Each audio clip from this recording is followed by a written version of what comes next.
যদি আপনি তিনজন ধনী ব্যক্তির সাথে চলাফেরা করেন তাহলে 4 নম্বর ধনী ব্যক্তি হবেন আপনি। আর যদি তিনজন ব্যবসায়ীর সাথে আপনি চলাফেরা করেন তাহলে 4 নম্বর ব্যবসায়ী হবেন আপনি। আর যদি আপনি তিনজন চোরের সাথে চলাফেরা করেন তাহলে 4 নম্বর চোর হবেন আপনি।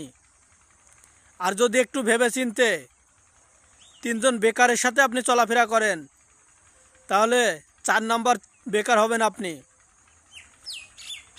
এখানে অবশ্যই আমাদের ভেবেচিন্তে চলাফেরা করা উচিত যে আমি কার সাথে চলাফেরা করছি, কার সাথে উঠবস করছি।